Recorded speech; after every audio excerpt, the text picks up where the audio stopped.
is Robert Wolf reporting from the center of the Mopar world for October 2021, Alexander City, Alabama.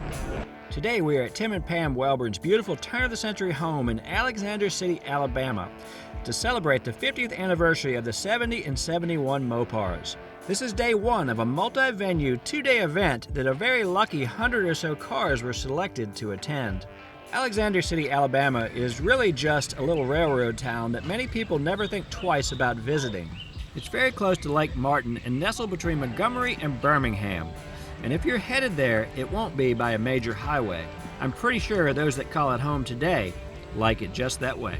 Most of us over the age of 50 have a connection to Alexander City that we are probably not even aware of. It's the birthplace of Russell Athletics, and I'm quite sure if you think back to PE class, you'll recall it seemed that almost all the equipment was made by Russell back in the day. That manufacturing has long been moved overseas, but the Russell money is older than that and runs very deep around town.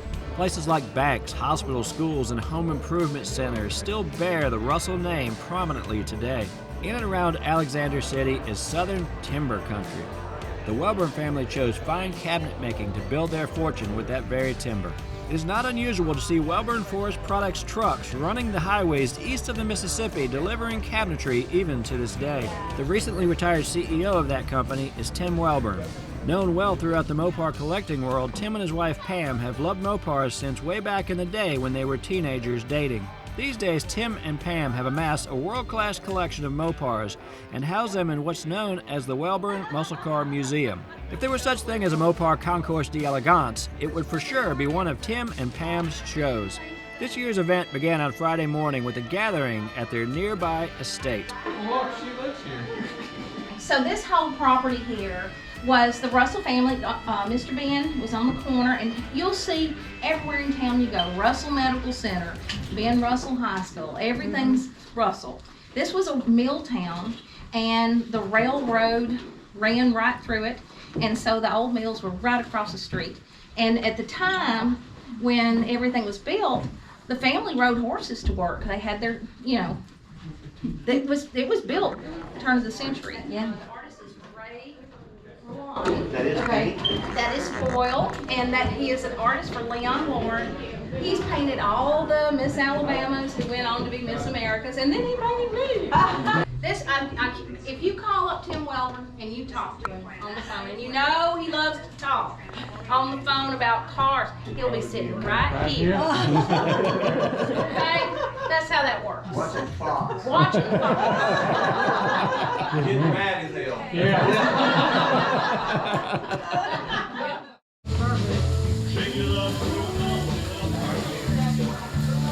The Wellborn car shows are not like any other Mopar show you may have attended before. They're not at a racetrack or a park, but rather split between their home and nearby museum. Day one is more of a meet and greet than anything, consisting of food, drink, and more drink, lasting well into the evening.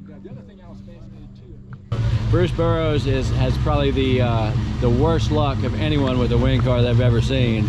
And tell me about your story, Bruce. What happened last time you came to the show? That was in 2015. We was heading back to our motel on 280. Right. And it was dark. And an individual ran the stoplight. He was in a hurry to get to his son's 4th birthday party. And when he ran his stoplight, I tried to miss him, actually. And I wound up going into his car right behind the right side rear door.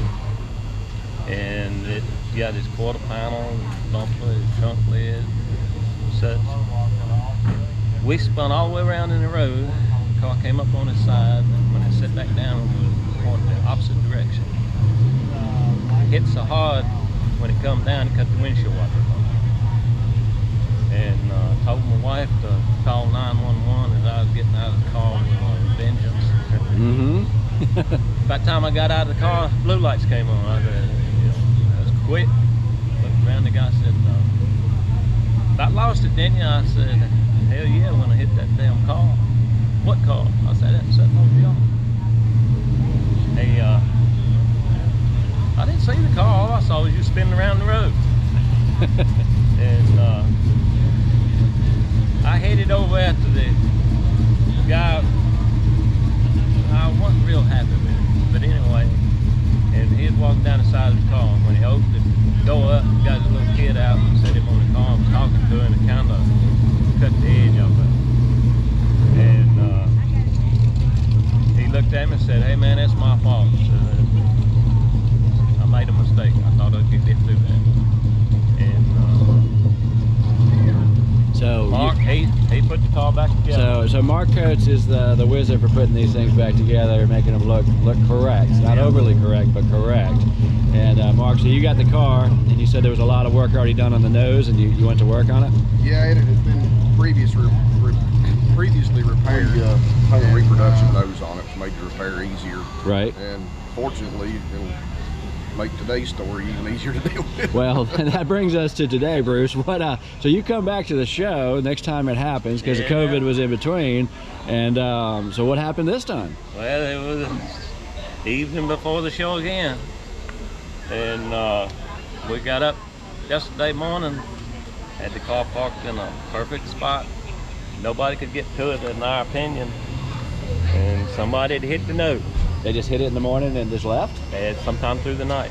Do you have any idea who it was at this point? Not yet. That sucks. The motel's gonna try to find the video. Right. The cameras were set up to where it's a perfect view of the car and where it was parked. Mm-hmm. And hopefully we'll be able to see who hit it. That is an amazingly crazy story, how that came full circle there. And Mark, what are you going to do this time? You going to be able to knock that one out? Yeah, or? we're going to repair it this time. That won't be a bad fix. Fortunately, I still got some of the lacquer we used to do the nose. Still got some of the paint we had mixed left over. Should be enough to do the repair on this. So. And we, Mopar Collection Guide, had the whole story going. We were getting ready to run this car, and be having it all fixed and everything. And now we got to wait another month or so, but it'll be all fixed again. Do you know a little of the history of the car? No, I've heard it, but it's a Petty car, correct? Yeah, it was a gift to Richard Petty as a demo, as a street car, an advertisement car. He had it a year and 2 months. Right. He put 2,507 miles. And how do you end up with it? My dad's first cousin's daughter married Roger Moorfield, who had bought the car when he turned it in Southern Chrysler. Great. Well, And I got up with her. Roger had died. I got up with her, and she sold it. well, it's a great car to have, and thank you so much for letting us do the story on it. And I'm sorry we had to do it this way, but everybody will remember the car for sure. Oh well.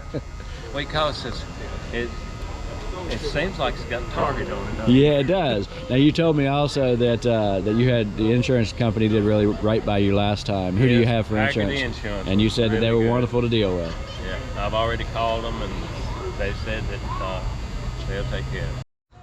Well, there were plenty of cars around this first day. It was more about enjoying being alive with both new and old friends who share Mopars as a common bond. Because there was so much going on, we had to split this video up into 2 parts, so check out day 2 after you're done watching this one.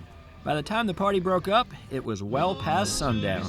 Also, please smash the like button below, and if you want to see more videos like this one, hit the subscribe button to Mopar TV. It's totally free.